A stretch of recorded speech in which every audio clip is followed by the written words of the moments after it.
सुप्रभात बच्चों। आज हम हिंदी व्याकरण का पाठ 30 रचनात्मक अभिव्यक्ति पढ़ेंगे। रचनात्मक अभिव्यक्ति का अर्थ होता है किसी भी रचना से संबंधित अभिव्यक्त करना। किसी भी रचना को, वह रचना आपकी कार्यकुशलता पर आधारित हो सकती है। अपनी इसी कार्यकुशलता को अभिव्यक्त करना। बच्चों, हिंदी भाषा का संपूर्ण ज्ञान तब तक अधूरा माना जाता है जब तक कि इस भाषा में रचनात्मक अभिव्यक्ति की कला विकसित ना हो।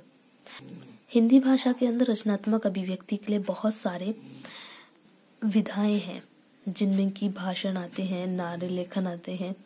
कुछ मौखिक हैं, कुछ लिखित हैं। मौखिक जो मुख से उच्चरित हो सके, जैसे भाषण है, आशु भाषण है, कहानी या घटनाएं सुनाना। वहीं लिखित जो रचनाएं लिख करके की जाती हों, जो लिखित रूप में होती हों, जैसे कि नारा लेखन है, विज्ञापन लेखन है, कविता या कहानी लेखन है। तो इस प्रकार की विधाएं होती हैं। रचनात्मक अभिव्यक्ति के अंतर्गत कई विधाएं आती हैं, जैसे श्रवण, वाचन, भाषण, आशु भाषण, कविता वाचन, संवाद वाचन, घटना वर्णन, साक्षात्कार, वाद विवाद, विज्ञान रिपोर्ट लेखन आदि।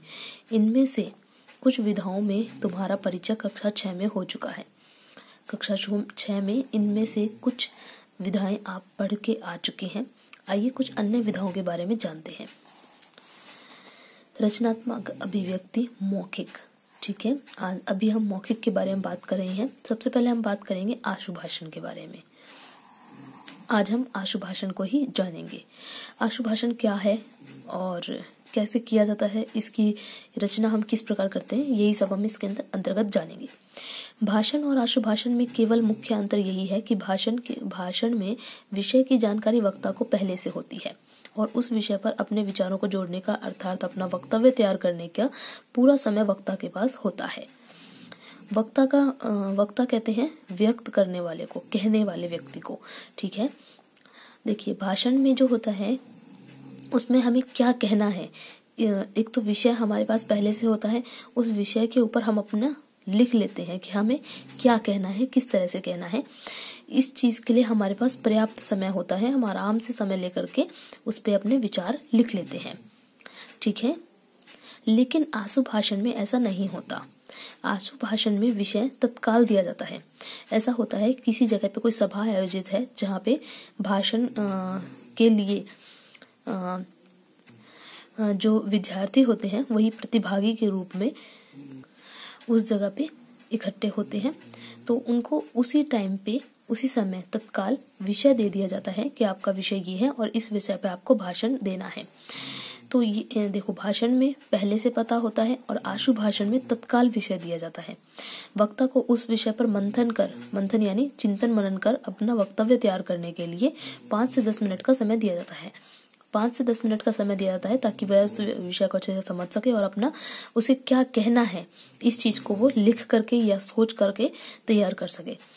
जो विद्यार्थी भाषण कला में पारंगत होता है वही विद्यार्थी आशु भाषण में हिस्सा ले सकता है। जो विद्यार्थी भाषण कला को जानता है, भाषण मतलब किस तरह से देना है ये चीज जानता है, वही इस विद्यार्थी इस यानी आशु भाषण में हिस्सा ले सकता है।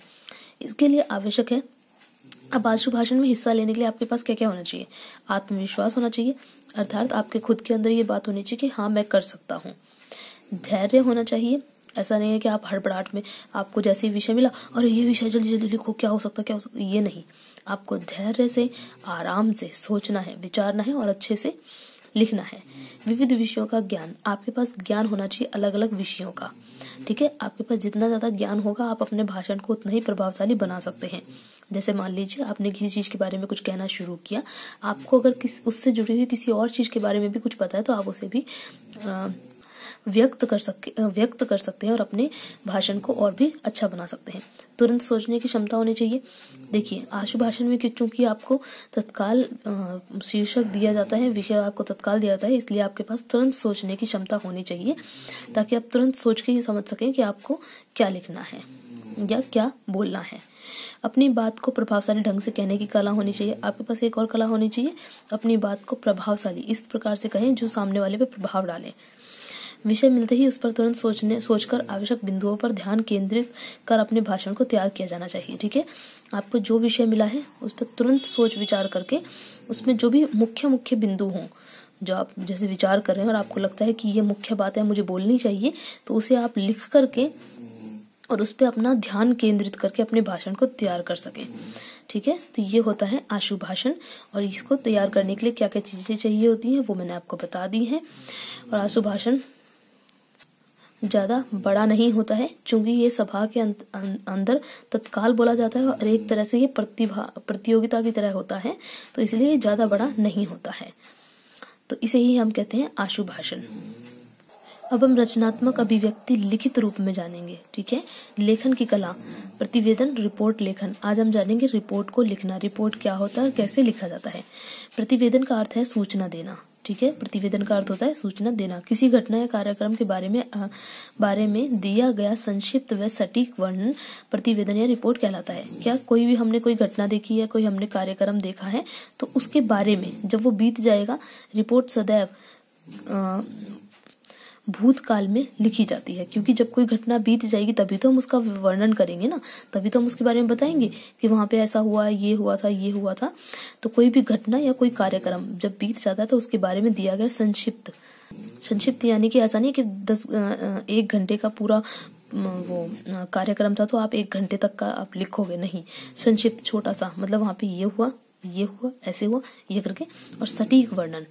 ठीक है, फालतू की बातें नहीं, खाली वही बात जो मुख्य है वो बता करके तैयार करना, उसे हम कहते हैं प्रतिवेदन या रिपोर्ट लेखन।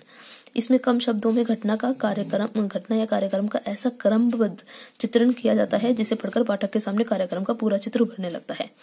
देखिए इसमें क्या होता है, घटना या कार्यक्रम का क्रमबद्ध, ऐसा नहीं है कि आपने मान लीजिए एक पूरा प्रोग्राम है, जैसे कि हम शादी का ही एक कार्यक्रम मान लेते हैं जिसमें कि बाराती लोग आते हैं, फिर उसके बाद उनका प्रतिभोज होता है, उसके बाद विवाह के अन्य कार्यक्रम होते हैं। अब ऐसा नहीं है कि आपने कहा कि लड़की की विदाई हो रही है, फिर उसके बाद बाराती आए हैं, अब वो भोज कर रहे हैं, तो ऐसा नहीं होता, क्रमबद्ध तरीके से होना चाहिए।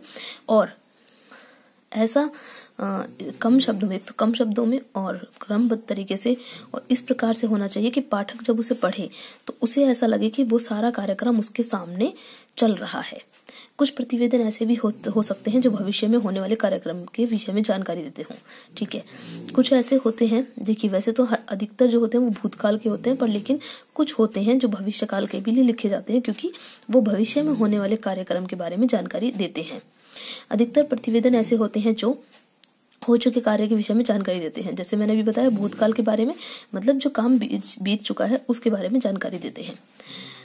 तो देखिए एक हम देख लेते हैं एक रिपोर्ट लेखन जो है, कनाडा के स्कूलों में हिंदी को पाठ्यक्रम में शामिल किए जाने पर प्रतिवेदन। रिपोर्ट है, नई दिल्ली 25 मई को कनाडा के अप्रवासी इमिग्रेशन मंत्री जैसन केनी ने घोषणा की कि कनाडा के प्राथमिक स्कूलों में अब हिंदी की पढ़ाई भी लागू की जाएगी। कनाडा के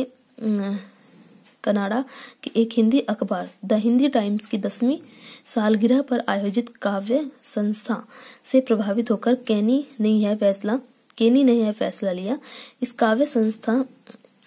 काव्य संध्या में हिंदी के नामी कवि डॉक्टर कुमार विश्वास ने कविता पाठ किया, जिससे प्रभावित होकर केनी ने कहा कि उसे हिंदी कविता का प्रभाव देखकर लगता है कि इसे प्राथमिक शिक्षा में जोड़ा जाना चाहिए। तो इस प्रकार ये होता है रिपोर्ट लेखन। ठीक है, रिपोर्ट लेखन क्या है, कैसे होता है, ये मैंने आपको बता दिया है।